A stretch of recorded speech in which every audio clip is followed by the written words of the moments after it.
शब्द ब्रह्म चैनल के अंतर्गत मैं वीरेंद्र मिश्र आप सबका हार्दिक स्वागत करता हूं।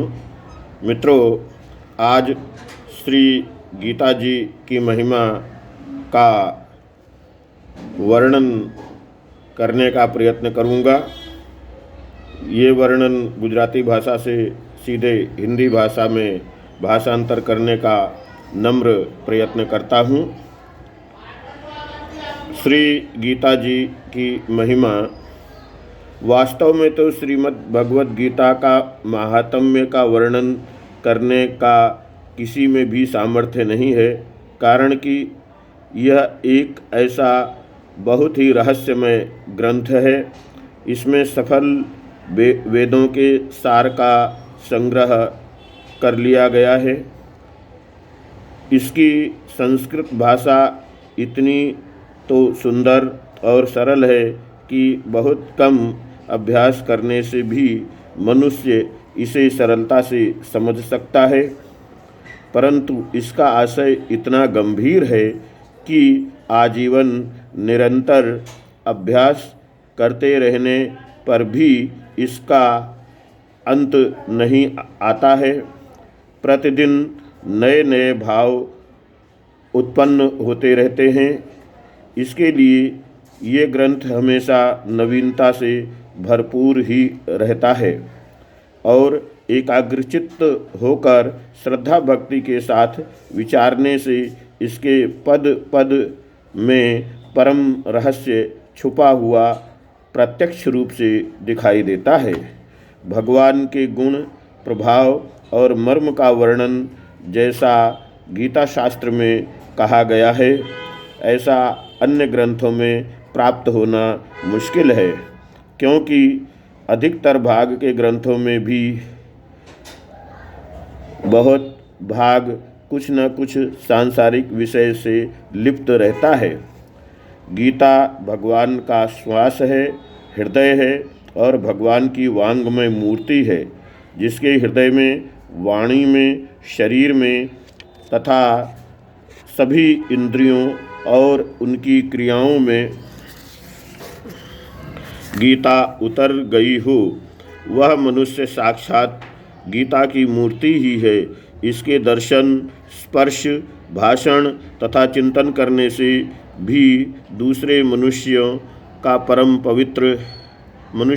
पवित्र बन जाते हैं। फिर इसकी आज्ञा पालन या अनुकरण करने वालों की तो बात ही क्या करनी है।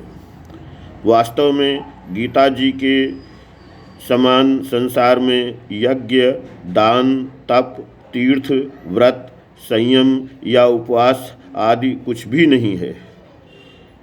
गीता साक्षात भगवान श्री कृष्ण के मुखारविंद में से निकली हुई वाणी है। उसका संकलन करने वाले श्री व्यास जी हैं। भगवान श्री कृष्ण ने अपने उपदेश का बहुत सा अंश तो पद्यों में ही कहा था, जिसे श्री व्यास जी ने उनको ऐसे ही उतार लिया। थोड़ा बहुत अंश या जो उनके गद्य में कहा था, उसे व्यास जी ने स्वयं श्लोकबद्ध कर दिया। साथ ही साथ अर्जुन, संजय तथा धृतराष्ट्र के वचनों को अपनी भाषा में श्लोकबद्ध करके ढाल दिया और ये 700 श्लोकों का संपूर्ण ग्रंथ 18 अध्यायों में विभाजित करके महाभारत में रख दिया, जो आज हम सभी इस रूप में इसे प्राप्त करते हैं। भगवान ने श्रीमद् भगवद गीता रूपी एक ऐसा अनुपम शस्त्र कहा है, जिसे एक भी शब्द सदुपदेश के बिना का नहीं है। श्री वेद व्यास जी ने महाभारत में गीता जी का वर्णन करने के बाद कहा है, गीता सुगीता कर्तव्या किमन्ये शस्त्र विस्तरई या स्वयं पद्मनाभस्य मुखपद्याद विनिश्रुतः। महाभीष्म 43/1। गीता सुगीता करने योग्य है, अर्थात कि श्री गीता जी को अच्छी तरह से वांचन करके, पढ़ करके अर्थ और भाव के समेत अंतःकरण में धारण करना चाहिए। कि जो स्वयं पद्मनाभ भगवान श्री विष्णु के मुख कमल से निकली है, दूसरे सभी शास्त्रों के विस्तार का क्या हेतु होने वाला है। स्वयं भगवान ने भी इसका माहात्म्य वर्णन किया है। अध्याय 18 श्लोक 68 से 71 तक। यह गीता शास्त्र के लिए मनुष्य मात्र के लिए अधिकारी है, भले ही कोई भी वर्ण या आश्रम का क्यों न हो। मात्र हृदय में भगवान के प्रति अटूट श्रद्धा और भक्ति भाव होना चाहिए, कारण कि भगवान ने अपने भक्तों को ही इसका प्रचार करने की आज्ञा दी है तथा ये भी कहा है कि स्त्री, वैश्य, शूद्र या पाप योनि के मनुष्य भी मेरे परायण होकर परम गति को प्राप्त करते हैं। अध्याय 9 श्लोक संख्या 32। अपने अपने स्वाभाविक कर्मों के द्वारा मेरी पूजा करके मनुष्य परम सिद्धि को प्राप्त करते हैं। अध्याय 18 श्लोक संख्या 46। इन सभी विषयों पर विचार करने से ऐसा मालूम होता है कि परमात्मा की प्राप्ति में सबका अधिकार है। मित्रों, फिर भी इस विषय का मर्म न समझने के कारण बहुत से जिन्होंने श्री गीता जी को केवल नाम ही सुना है, ऐसे मनुष्य कह देते हैं कि गीता मात्र सन्यासियों के लिए ही है।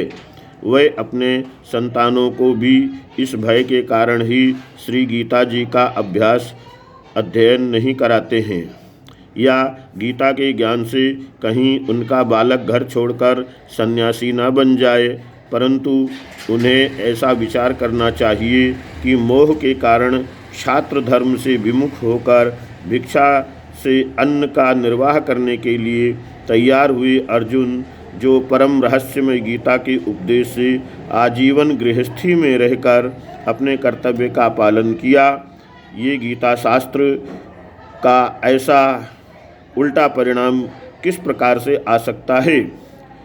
इसलिए कल्याण की इच्छा करने वाले मनुष्यों को यह उचित है कि वे मोह को छोड़कर संपूर्ण श्रद्धा और भक्ति भाव के साथ अपने संतानों को अर्थ और भाव सहित श्री गीता जी का अध्ययन करावें और स्वयं भी इसका वांचन करके और मनन करते रहकर भगवान की आज्ञा अनुसार साधन करने के लिए तैयार हो जाएं। कारण कि अति दुर्लभ मानव शरीर प्राप्त करके मनुष्य अमूल्य समय की एक क्षण भी दुख मूलक क्षणभंगुर भोगों को भोगने में नष्ट करे, यह उचित नहीं है। मित्रों, धन्यवाद। आपको ये अनुवाद कैसा लगा, अपनी राय हमें ज़रूर लिख भेजें। फ़ोन भी कर सकते हैं। प्रस्तुतकर्ता वीरेंद्र मिश्र। गुजराती से हिंदी भाषा में अनुवाद करता वीरेंद्र मिश्र का आप सबको प्रणाम। धन्यवाद।